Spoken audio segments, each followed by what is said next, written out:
자, 오늘 말씀 제목은 어린이같이 되어야 천국 간다는 제목으로 말씀을 드립니다. 자, 어린이들은 세상에서 존중을 받을까요? 아니면 무시를 당할까요? 자, 어느 쪽이 더 많을까요? 여러분, 세상에서 어린아이는 존중보다는 무시를 당하는 일들이 훨씬 많습니다. 제가 어릴 때 시골에서 5.1장이 열렸습니다. 5.1장. 5.1장마다 늘 이 약을 파는 분이 계셨습니다. 그러니까 약을 파는 분은 약을 팔면서 원숭이 쇼를 보여줬습니다. 원숭이를 데리고 와서 원숭이로 하여금 뭔가 이렇게 신기한 행동을 하게 했습니다. 그럼 사람들이 모입니다. 그 원숭이를 보고 아이들이 많이 모입니다. 그러면 약 파는 사람들이 늘상 하는 이야기가 있습니다. 애들은 가라, 애들은 가라. 왜 이런 이야기 할까요? 돈이 안 되기 때문입니다. 여러분, 그 약은요, 만병통치약입니다. 배가 아프면 약 먹으면 배가 낫고, 머리 아프면 그 약을 먹으면 머리가 낫는 만병통치약입니다. 자, 그런 약을 파는 분들이 늘 있었습니다. 자, 예수님 시대에는 어땠을까? 예수님 시대에는 어린 아이들이 존중을 받았을까요? 아니면 무시를 당했을까요? 무시를 당했습니다. 자, 누가복음 18장 15절 말씀 보시면 사람들이 예수께서 만져주심을 바라고 자기 어린 아기를 데리고 오매 제자들의 보고 꾸짖거늘. 예수님의 제자들이 지금 사람들이 아기를 데리고 오자 어떻게 합니까? 그 사람들을 꾸짖었습니다. 꾸짖는다는 게 뭘 의미할까요? 왜 애를 데리고 왔냐는 것입니다. 예수님의 사역에 애들이 방해가 된다라고 생각을 한 것입니다. 예수님의 제자들이 이렇다면 그 당시에 다른 사람들은 오죽하겠습니까? 다른 사람들은 아마도 아이들을 매우 무시했을 것입니다. 조금 더 확장하면 로마 시대, 예수님 시대가 로마 시대죠. 자, 그 당시에 로마 시대에 아이들은 학대를 많이 받았습니다. 아이들은 어린이에서 많이 맞고 심지어 죽임을 당하는 일들이 많았다고 합니다. 장애로 태어나면 버리거나 죽였습니다. 사람으로 인정을 하지 않은 것입니다. 아이들이 심한 학대 속에서 그렇게 자랐다고 합니다. 이런 시대적인 상황 속에서 예수님은 아이를 높이는 모습을 보여줍니다. 여러분, 오늘 3절 보십시오. 이르시되 진실로 너희에게 이르노니 너희가 돌이켜 어린 아이들과 같이 되지 아니하면 결단코 천국에 들어가지 못하리라. 예수님께서 제자들 사이에 어린 아이를 한 명을 세우고는 이 말씀을 하신 것입니다. 어린 아이들과 같이 되지 않으면 결단코 천국에 들어가지 못하리라. 어린이 같이 되지 아니하면 천국에 못 간다고 하십니다. 여러분, 천국 가실 수 있겠습니까? 어린이 같이 되어야 됩니다. 어린이 같이 안 되면 천국에 못 간다고 주님이 말씀하십니다. 자, 이게 무슨 이야기일까요? 자, 오늘 이 말씀 좀 드리겠습니다. 자, 첫 번째, 어린이와 같은 자는 하나님 앞에서 자기를 낮추고 순종한다. 자기를 낮추고 순종하는 자가 어린이 같은 자입니다. 예수님께서 오늘 본문 말씀을 하시기 전에 앞장 17장에서 제자들에게 이런 말씀하셨습니다. 나는 고난을 당하고 죽임을 당하고 3일 만에 살아날 것이다 라는 말씀을 제자들에게 했습니다. 제자들은 그 예수님의 말씀을 듣고 나서 예수님 그런 일 우리도 동참하겠습니다. 주님 잘하겠습니다 라고 이야기했을까요? 아닙니다. 전혀 그렇지 않습니다. 예수님이 무슨 말씀하는지를 그들은 알아듣지를 못했습니다. 예수님이 그 말씀하실 때 예수님의 말씀을 전혀 이해하지 못했습니다. 그래서 그들은 예수님의 그 말씀을 마음에 담아두지 않았습니다.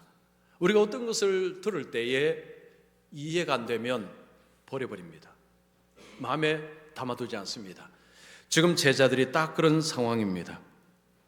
제자들이 예수님의 고난, 죽으심, 부활 그 이야기를 이해하지 못하고 있다는 증거가 바로 1절입니다. 여러분 1절 보시면 그때 제자들이 예수께 나와 이르되 천국에서는 누가 크니까. 17장에서 예수님이 고난, 죽으심, 부활을 이야기하셨는데 18장에 오니까 제자들이 무슨 말합니까? 천국에서는 누가 큽니까? 라고 이야기합니다. 자, 누가 큽니까? 라는 것은 세상적인 어떤 권세를 가지고 천국에 끌고 온 것입니다.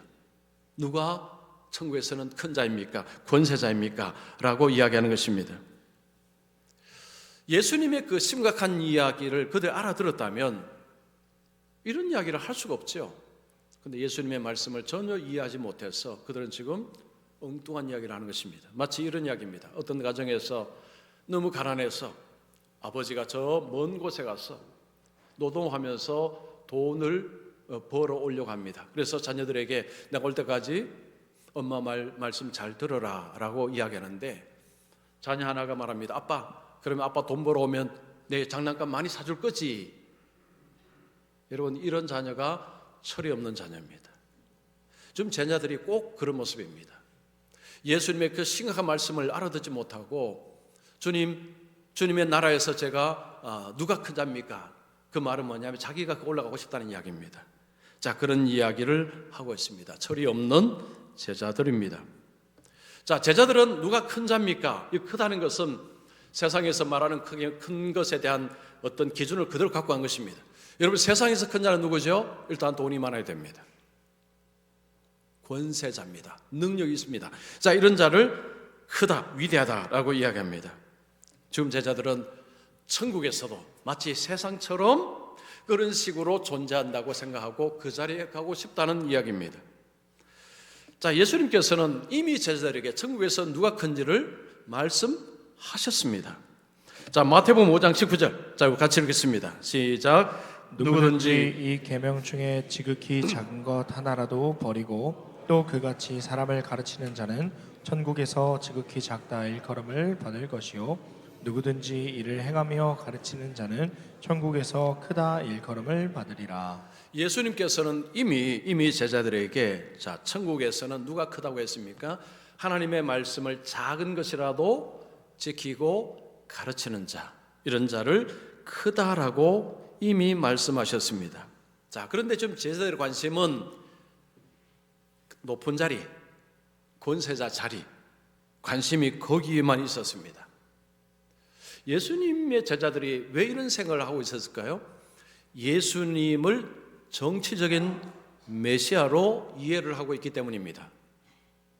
예수님은 오셔서 고난받고 십자가에 죽으셔서 우리의 영혼을 구원하시는 분이라는 메시아상이 아니라 예수님이 오시면 로마의 압제에서 이스라엘을 건져내어서 이스라엘에게 해방을 주는 정치적인 메시아로 여기는 것입니다. 그래서 그날이 오면 누가 큰 자리에 앉습니까? 누가 높은 자리에 앉습니까?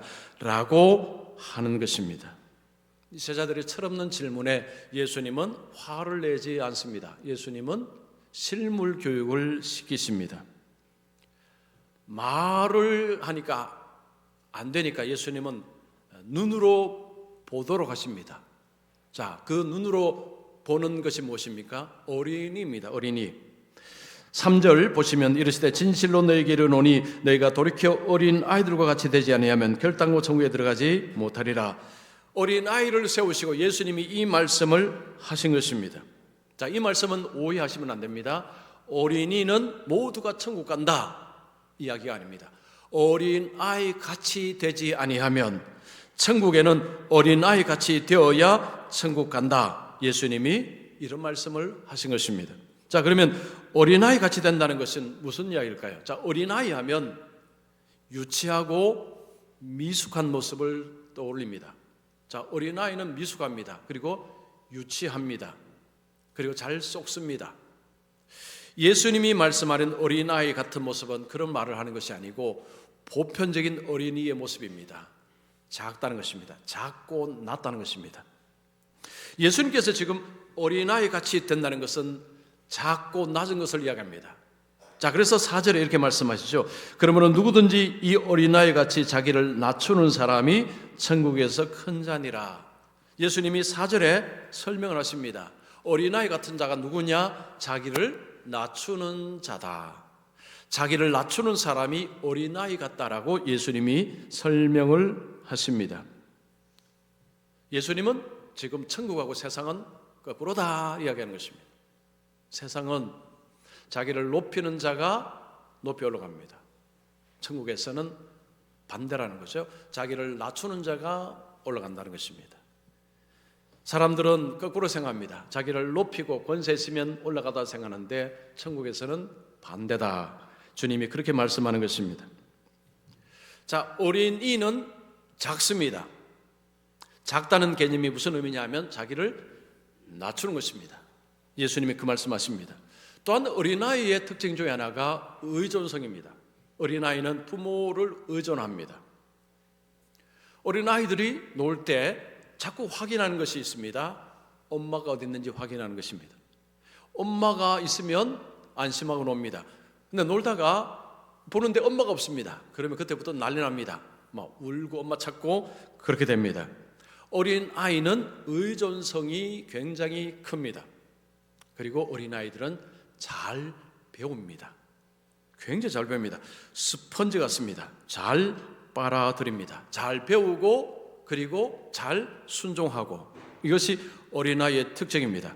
자, 예수님께서 어린아이 같이 된다는 것은 바로 이런 의미입니다. 자기를 낮추는 것, 그리고 잘 배우고 순종하는 것.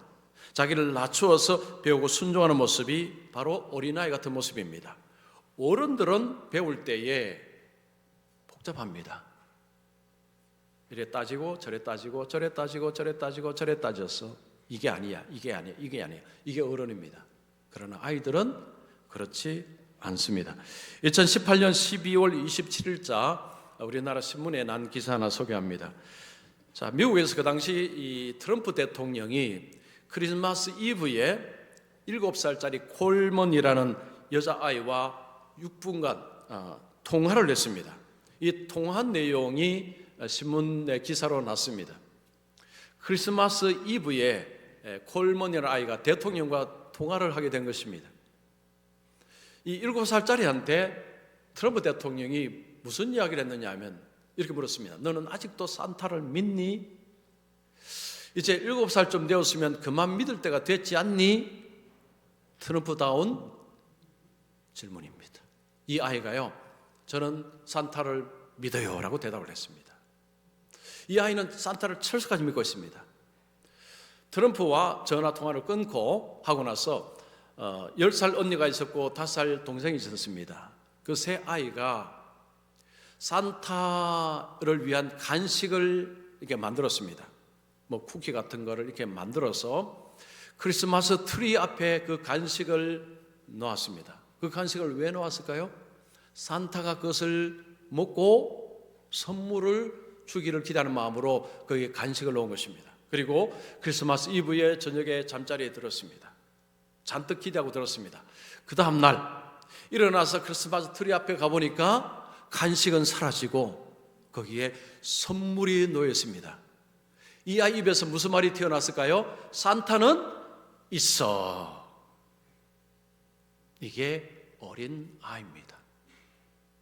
지금 예수님께서 어린아이 같은 믿음이라고 할 때 이런 식으로 잘 믿는, 잘 믿고 잘 따르는 이것이 어린아이의 모습입니다. 자, 그런데 산타는 없죠.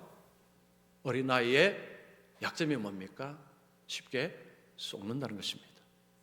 자, 그래서 이 어린아이는 진리를 어릴 때부터 배우면 스펀지처럼 빨아들이기 때문에 이 어린아이에게 진리를 가르치는 것이 너무너무 중요하다는 것이죠. 어릴 때부터 잘못된 것을 가르치면 그거 받아들이면 큰일 납니다.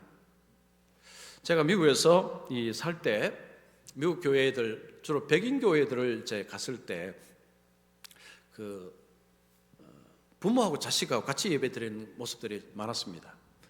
설교할 때는요, 어른 설교하기 전에 아이들 교역자가 나와서 10분간 아이들 위해 설교하고 그리고 그 다음에 어른 설교를 합니다. 자, 아이들이 어른 설교할 때 뭐 할까요? 뭐 그림을 그리든지 아니면 어떤 아이는 의자 밑으로 내려갔다가 또 나왔다가 뭐 애들이 이게 집중을 못하죠. 자, 그런데 놀라운 것은 부모들은 앉아서 딱 듣습니다. 아이들은 지금 의자 밑에 내려갔다가 뭐 저기 봤다 저기 봤다고 하는데 여러분 누가 설교를 잘 들을까요?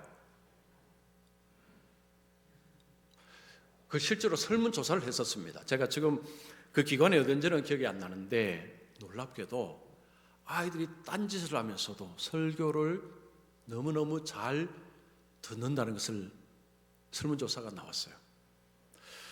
제 동기 목사가 하남에서 목회를 합니다. 교인이 한 4천 명 정도 됩니다. 근데 아이들 같이 예배를 드립니다. 부모하고 자식 같이 예배를 드리는 거죠. 똑같은 설교를 듣는 것입니다. 놀라운 것은 부모들은 설교를 듣고 까먹습니다. 근데 아이들은 안 까먹는다는 거죠.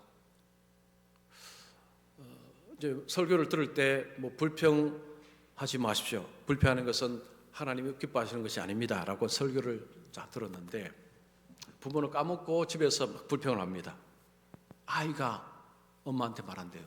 엄마, 목사님이 불평하는 것은 하나님 뜻이 아니라고 하셨는데 왜 엄마 불평해? 그런 일이 벌어진다는 것을 제가 동희 목사한테 들었습니다. 그러니까 아이들이 이 말씀을 들을 때 그걸 잘 듣는다는 거죠. 듣고 간직한다는 것입니다. 어른들은 듣고 잊어버리죠. 어린아이 같이 된다는 것, 하나님 앞에서 바로 이겁니다. 하나님 앞에서 자기를 낮추어서 말씀을 잘 듣고 말씀을 따라 순종하는 것, 이것이 어린아이 같은 것입니다. 자, 우리 성도님들은 하나님 앞에서 이런 어린아이십니까? 대답을 안 하시네요. 다시 묻습니다. 자, 우리 성도님들은 하나님 앞에서 어린아이십니까? 자신이 없으시군요. 자, 두 번째입니다. 어린이와 같은 자는 예수를 믿는 작은 자를 잘 섬긴다. 자, 예수 믿는 작은 자를 잘 섬긴다. 무슨 이야기일까요? 자, 주님께서 이 어린아이 같지 않고서는 천국에 들어가지 못한다고 말씀을 하시고 주님이 놀라운 말씀을 하십니다. 그 어린아이와 자기를 동일시하십니다. 자, 5절 보시면 또 누구든지 내 이름으로 이런 어린아이 하나를 영접하면 곧 나를 영접함이니. 자, 예수님께서 이런 어린아이 하나를 영접하는 것은 곧 나를 영접하는 것이다 라고 하십니다. 자신을 어린아이와 같이 동일시하신 것입니다. 여기서 영접하다는 것은 받아들이고 섬기다 뭐 이런 의미가 있습니다. 어린아이 하나를 받아들이고 존중하고 섬기는 것이 곧 예수님을 받아들이고 섬기는 것하고 같다. 지금 예수님이 이런 말씀하시는 것입니다. 예수님께서 자신을 어린아이 같은 자로 이렇게 묘사를 하셨습니다. 이건 무슨 의미일까요? 예수님이 자신을 낮추셨다는 의미죠. 여러분, 성경은 예수님이 자신을 낮추셨음을 말씀합니다. 자, 빌립보서 2장 8절 말씀 우리 같이 읽습니다.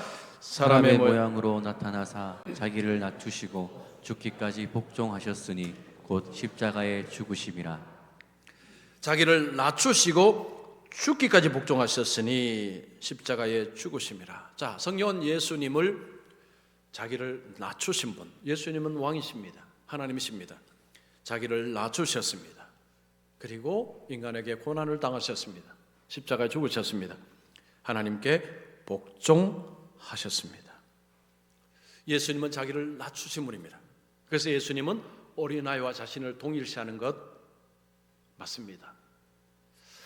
자, 이 말씀은요, 예수님이 지금 우리가 어린아이와 같이 되어야 된다는데 어린아이와 같이 된다는 것이 사실은 약간 좀 어려움이 있습니다. 자기를 낮춘다, 잘 배운다, 뭐 약간 추상적인 것도 있습니다. 그러면 어린아이와 같이 된다는 것을 조금 더 쉽게 생각할 수 있는 것은 예수님처럼 되는 것입니다. 자, 예수님을 닮아가는 것입니다. 그 말이 곧 하나님 앞에 어린아이처럼 되는 것입니다. 여러분, 성경은 예수 믿는 자의 삶의 목표를 뭐라고 이야기합니까? 예수님을 닮는 것이라고 이야기합니다. 자, 에베소서 4장 13절 이것도 같이 읽습니다. 시작. 우리가 다 하나님의 아들을 믿는 것과 아는 일에 하나가 되어 온전한 사람을 이루어 그리스도의 장성한 분량이 충만한 데까지 이르리니. 우리가 예수를 믿는 것과 아는 일에 하나가 되어서 온전한 사람을 이루어 그리스도의 장성한 분량에 충만한 데까지, 쉽게 말하면 예수님의 완전하신 모습을 닮아서 살아가는 것이 우리가 살아야 될 삶의 목표라는 것입니다. 자, 우리는 살다가 이런 질문을 하죠. 내가 제대로 잘 살고 있나? 자, 우리 성도님들 어떻게 제대로 잘 살고 계십니까? 뭘 가지고 그렇게 말씀하실 수 있을까요? 나는 제대로 잘 살고 있다는 것에 뭘 가지고 우리가 그런 이야기 할 수 있을까요? 바로 이겁니다. 내가 지금 예수님을 닮아가고 있는가? 이것을 보고 판단을 해야 됩니다. 즉, 예수님을 기준으로 삼고 내가 예수님을 닮아가고 있다면 잘 살고 있는 것입니다. 자, 그런데 보통 이렇게 잘 이야기하지 않습니다. 잘 살고 계십니까? 라고 이야기하면 뭘 가지고 이야기합니까? 세상적인 지위, 사람들의 인정, 사람들이 인정하는 걸 보고 참 잘 살고 있다라고 스스로가 생각합니다. 그리고 자녀를 잘 키웠으면, 자녀를 잘 키웠으면 보통 잘 살고 있다고 생각하는 거죠. 또 잘 살았다고 생각합니다.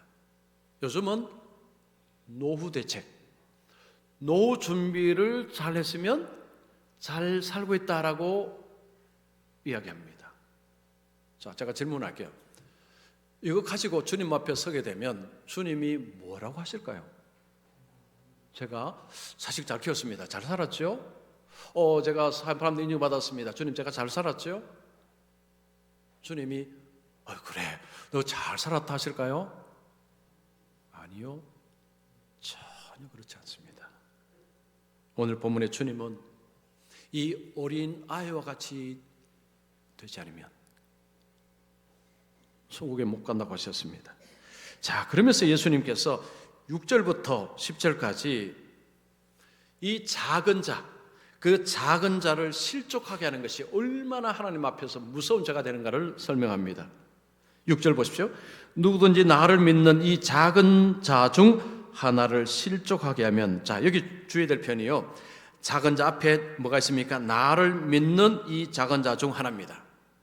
예수를 믿는데 세상에서는 천대받고 괄시받는 사람을 의미합니다. 재산도 별로 없고요, 또 다른 어떤 성취물도 별로 없고, 그야말로 사람들이 무시하는데 그분은 예수 믿는 분입니다. 자, 그 사람을 실족하겠다는 것은 넘어뜨리는 것입니다. 넘어뜨린다는 것을 범죄하게 하는 것이고 예수 믿는 것을 방해하는 것입니다. 자, 그러면 어떻게 된다고요? 차라리 연자맷돌이 그 목에 달려서 깊은 바다에 빠뜨려지는 것이 나으니라.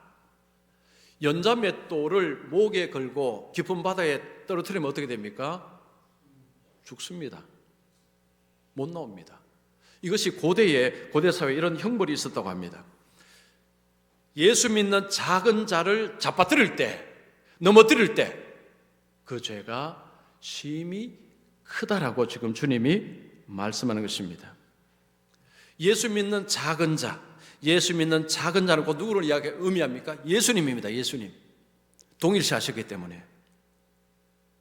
그렇게 했을 때 심각한 문제를 안게 될 것이다. 자, 7절 8절을 보시면 실족하게 하는 일들이 있음으로 말미암아 세상에 화가 있도다. 이 화는 저주입니다. 저주가 있다는 것입니다. 실족하게 하는 일이 없을 수는 없으나 실족하게 하는 그 사람에게는 화가 있도다. 세상에는 이런 일들 비일비재하게 벌어집니다. 다른 사람을 이렇게 넘어뜨리는 거죠. 예수 못 믿게 만들고 범죄하게 만들고 이런 일들이 있는데 이런 사람에게는 저주가 있겠다고 이야기합니다. 저주. 8절 보시면 만일 내 손이나 내 발이 너를 범죄하게 하거든 찍어내버리라. 장애인이나 다리 저는 자로 영생에 들어가는 것이 두 손과 두 발을 가지고 영원한 불에 던져지는 것보다 나으니라. 무슨 말씀이죠? 자, 우리의 손이 우리의 발이 범죄하게 할 때는 이걸 끊어버리라. 왜 끊어버리라고 하십니까? 차라리 장애인으로 천국 가는 게 낫다는 거죠. 범죄하게 하면 천국 못 들어갑니다. 그 이야기입니다. 지금 주님은 작은 자 하나가 그 사람을 실족하게 만들면 하나님 앞에 중죄가 된다라고 하시면서 이 말씀을 곁들여서 하십니다. 그리고 눈도 이야기하십니다. 자, 이 말씀의 핵심은 이겁니다. 다른 사람을 범죄하게 만들지 말아라. 특별히 약한 자, 예수 믿는 약한 자, 세상에서 괄시하고 무시하는 약한 자를 넘어뜨리는 일을 하지 말아라는 거죠. 이거 하나님 앞에 심각한 문제가 된다는 것입니다. 만약에 여러분 이 손과 눈은 사람을 지칭하기도 합니다. 만약에 누가 사람을 자기를 넘어뜨리게 한다면 그 사람과 절단해야 됩니다. 관계를 끊어야 됩니다. 지금 그 말이에요. 왜냐? 그 사람이 계속해서 나를 범죄하기 때문에. 만약에 교회에서 그런 사람이 그 사람을 출교시키라는 거죠. 사람들을 범죄시키는 데 일하기 때문에. 그건 사탄의 종입니다. 사탄이 하는 일을 합니다. 벗어나라는 이야기입니다. 자, 그러면 10절에 삼가 이 작은 자 중에 하나도 업신여기지 말라. 너에게 말하노니 그들의 천사들이 하늘에 계신 내 아버지의 얼굴을 항상 배우느니라. 자, 10절의 말씀은 이 작은 자가 세상에서는 무시당하지만 천국 가면 완전히 달라진 이야기입니다. 천사들이 섬기는 존귀한 자가 될 것이다. 영적인 눈이 없었어. 육신의 눈만 있었어. 돈도 없고 뭐 실력도 없고 그러니까 막 무시하고 괄시했는데 천국 가보니까요, 그 사람들이 천사들이 섬기는 그런 존귀한 자가 되었더라 하는 것입니다. 예수님이 그 말씀하는 거죠. 그래서 어린아이 같이 된다는 것은 내가 자기를 낮추는 것 플러스 다른 약한 자를 존중하고 받아들여주고 이게 같이 가는 것입니다. 자, 사진 한 장 띄워주세요. 자, 제가 지금 우리 교회에 나오는 초등부 2학년입니다. 2학년 정연우라는 아이입니다. 3월 2일 날 찍힌 사진입니다. 제가 찍으러 한 거 아닙니다. 자, 찍힌 사진인데 정연우라는 이 아이는 우리 교회에 1월 말에 그 성리학교로 인해서 왔습니다. 부모는 예수를 안 믿습니다. 와서 지금까지 교회를 다니는데 제가 그 소형학교 하기 전에 아이하고 하는데 지금 뭐 하고 있을까요? 여러분 뭐 하고 있는 것 같습니까? 뭐 잡담요? 아닙니다. 잡담하고 있지 않습니다. 성경 공부하고 있습니다. 담임 목사가요, 초등학교 2학년하고 성경 공부하고 있습니다. 여러분 어떻게 성경 공부가 될까요? 담임 목사가 초등학교 2학년하고 성경 공부한다는 게 여러분 이게 가능할까요? 여러분 가능하다고 생각하십니까? 표시를 하세요. 표시를. 가능합니다. 제가 이때만 한 게 아니고요. 여러분 보시면 보셨죠? 그 이후로도 쭉 하고 있습니다. 지난주는 그 아이가 부모님 어디 가서 못하고 오늘은 초등부가 저기 가니까 오늘도 힘들고 이 아이에게 제가 성경을 읽고 그리고 주일날 와서 질문하라고 했습니다. 그래서 이 아이가요 질문을 하는데 여러분 그 질문이 유치하지 않습니다. 저 놀랐습니다. 이 아이가 하는 질문 자체가요 결코 유치하지 않습니다. 성경을 읽었다는 이야기예요. 성경을 읽고 궁금한 것을 제게 묻는데 저는 거기에 대해서 답을 이렇게 해주는 것입니다. 이제 저 광경입니다. 이 아이가 제가 이제 책 나온 걸 알고 저보고 목사님 저도 책 하나 주세요. 제가 책 줬습니다. 저 궁금해요. 그 이후로 제가 이 아이 물어보질 못했습니다. 오늘 물어보려고 했는데 오늘은 아마 못 보고 다음 주에 물어봐야 될 것입니다. 되게 궁금합니다. 책 읽은 소감. 그거 목사님으로 쓴 책인데 와, 우리 교회 초등학교 2학년짜리가 읽었다면 이건 정말 엄청난 일입니다. 이 아이가 저하고 하는데 이 아이 저를 좋아합니다. 굉장히 좋아합니다. 알죠? 저도 알죠. 저도 이 아이를 좋아합니다. 제가 이 정연우라는 이 아이와 제가 하면서 한 가지 제가 생각하는 것이 있습니다. 이제 부모님이 예수를 안 믿기 때문에 이제 조금씩 올라가다가 중학교, 고등학교 올라가면 부모님이 교회를 못 가도록 막을 수도 있습니다. 지금 우리나라가 교회들이 거의 그런 형편입니다. 초등학교 나오다가요 중고등학교 가면은 부모가 애를 학교 안 보냅니다. 왜냐? 학원에 가야 되기 때문에. 만약에 이 아이가 부모님이 그렇게 하면 뭐 어떡하겠습니까? 교회 가고 싶어도 못 가는 거죠. 저는 그 생각을 하고 있습니다. 자, 그럴 때 이 아이 마음속에 와, 교회가 너무 좋다. 그리고 목사님이 진짜 좋다. 라는 그 의식을 저는 심어주고자 지금 애를 쓰고 있습니다. 이 아이가 혹시나 교회를 못 나와서 집도 지금 여기가 아닙니다. 저 시흥 쪽입니다. 집도 멀죠.